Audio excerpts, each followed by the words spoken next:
मैं बोल दिया 20,000 रुपये। क्या ज़्यादा बोला मैं? खाना पीना भी आप लोग सब कुछ अपना खुद से मैनेज करेंगे। मैं 16,000 का तो मेरा खर्चा आ जाता। अब मैं बता रहा हूँ आज हुआ क्या मेरे साथ।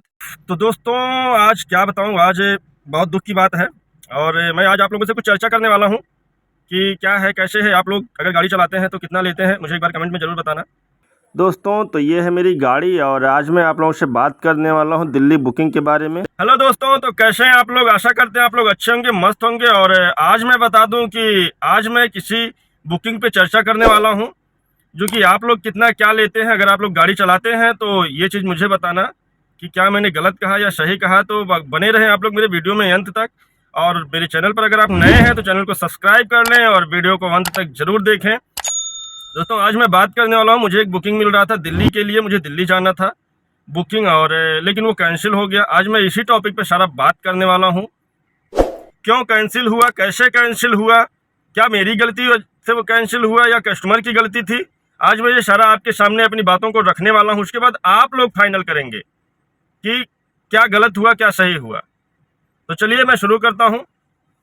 सबसे पहले मेरे पास, दोस्तों मैं बता दूं सबसे पहले कि मेरा घर है सिद्धार्थ नगर में। मैं सिद्धार्थ नगर का रहने वाला हूं और मेरे यहाँ से दिल्ली की दूरी लगभग 800 किलोमीटर है लगभग, और मुझे अप डाउन करना था। अब आप लोग बताइए कि 800 जाना 800 आना 1600 किलोमीटर, क्या अकेले गाड़ी चलाना आसान है? वहाँ पहुँचना था और तुरंत रिटर्न आना था। अकेले संभव है ये चीज़? लेकिन फिर भी मैंने हिम्मत किया, जबकि हो नहीं पाता। एक तरफ का ही बहुत है, 800 किलोमीटर गाड़ी चलाना एक तरफ का ही बहुत हो जाता मेरे लिए। लेकिन फिर भी मैं 1600 का हिम्मत किया कि ठीक है भाई, मेरे पास गाड़ी है तो फिर क्या ही करना है। या अगर समझ में आता तो मैं किसी को लिवा लेता है, एक और ड्राइवर को या किसी अपने यार दोस्त को, जैसे भी वो मैनेज हो जाता। अब आप बताइए कि गाड़ी 20-22 की माइलेज देती है सीएनजी पर, पेट्रोल पर तो और कम देती है। तो 1600 किलोमीटर चलने में कितने का सीएनजी लगता है? ऐसे 20 का निकाल लीजिए, मान लीजिए उधर बहुत ट्रैफिक रहता है दिल्ली की साइड में, तो 20 का ही निकालिए क्योंकि 20 से ज़्यादा नहीं मिल पाता। तो अगर हम 1600 किलोमीटर आते हैं जाते हैं तो कुछ नहीं तो 8,000 रुपये का हमारा सीएनजी जल जाता।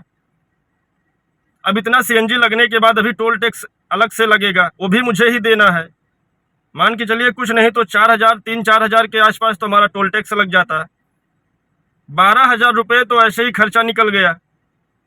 और उसके बाद मैं रहता और एक और कोई ड्राइवर रहता, 1600 अकेले तो नहीं गाड़ी चल पाती। आप लोग भी गाड़ी चला रहे हैं, जान रहे हैं कि 1600 किलोमीटर गाड़ी चलाना बहुत बड़ी बात है, कोई नहीं चला पाएगा। तो 12,000 तो मेरा ऐसे ही निकल गया, 8,000 रुपये सीएनजी का और 4,000 रुपये टोल टैक्स, मान लीजिए 12,000 ऐसे ही चला गया।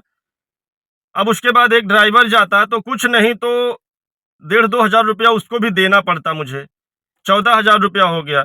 और हम दो लोग आते जाते, आने जाने में कितना समय लगेगा? कम से कम मान के चलिए आदमी रुकते रुकते जाएगा, ऐसा तो है नहीं कि यहाँ बैठा और जाके डायरेक्ट दिल्ली गाड़ी रुकेगी। तो कम से कम 20 घंटा तो मान लीजिए एक तरफ से, 20 घंटा जाना 20 घंटा आना, और वहाँ 2-4 घंटा और मान ही लीजिए, ऐसे मान के चलिए 48 घंटा लग जाता लगभग लगभग अप डाउन करने में। अब 48 घंटा लग जाता तो 48 घंटे में उसको क्या 2,000 रुपये किसी को नहीं देता, देना पड़ता। तो 12 तो 14,000 रुपये मेरा हो जाता। उसके बाद हम दो लोग 48 घंटे में 4 टाइम खाना भी खाते, खाना का भी कुछ नहीं तो 2,000 रुपया मान लीजिए कम से कम। भाई 48 घंटा तो कोई भूखा रह नहीं पाता। तो ये मेरा 16,000 रुपये हो गया। अब 16,000 का तो मेरा खर्चा आ जाता। अब मैं बता रहा हूँ आज हुआ क्या मेरे साथ। एक कस्टमर आए और वो बोले कि दिल्ली जाना है गाड़ी बुक करके। मैं बोला ठीक है, चल चलेंगे, कोई दिक्कत नहीं। और तो बोले कितना पैसा लेंगे? तो और पूरा मतलब आपका ही रहेगा, टोल टैक्स रहेगा, सीएनजी, सारा खर्चा ए टू जेड आपका रहेगा, मेरा कोई खर्चा नहीं रहेगा। खाना पीना भी आप लोग सब कुछ अपना खुद से मैनेज करेंगे, मैं जो आप बताएंगे उसके अलावा और 1 रुपये नहीं देने वाला। और सारा कुछ जोड़ के बताइए। बोला ठीक है। मैं बोल दिया 20,000 रुपये। क्या ज़्यादा बोला मैं? 16,000 का तो मैं आपको खर्चा दिखा रहा हूँ और 20,000 रुपये मैं बोला था।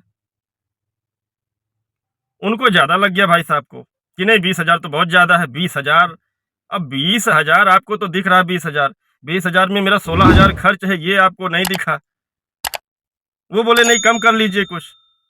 मैं बोला भाई जब टोल टैक्स भी मेरा है, खाना पीना सब कुछ मेरा है, इतनी बड़ी गाड़ी लेके कोई जाएगा तो बताइए अगर उसे 2 दिन में 2-4 हज़ार रुपए भी नहीं बचेंगे, रास्ता है कहीं कुछ अच्छा बुरा होगा तो क्या वो ज़िम्मेदार होते? नहीं, कुछ भी नहीं। कुछ मेरा नुकसान होता तो वो मेरा होता।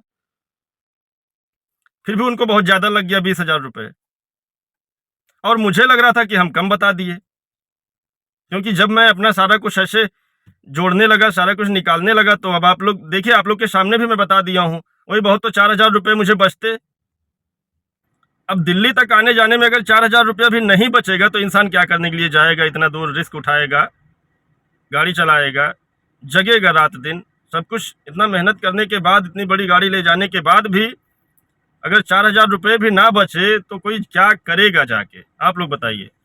तो मैं यही कहने वाला हूँ कि आप लोग कमेंट में मुझे ज़रूर बताइए कि क्या मैं ये रेंट इतना ज़्यादा माँग लिया, किराया भाड़ा 20,000 रुपए ज़्यादा है, आप लोग कितना लेते हैं? ऐसे तो लगभग 15 रुपए प्रति किलोमीटर गाड़ी चलती है, अगर मैं वही निकाल लूँ तो 1600 और फिर तो 24,000 रुपए हो गया। 24,000 रुपए हो गया, मैं उनसे बोला 20,000, अब वो उतना भी देने के लिए तैयार नहीं है।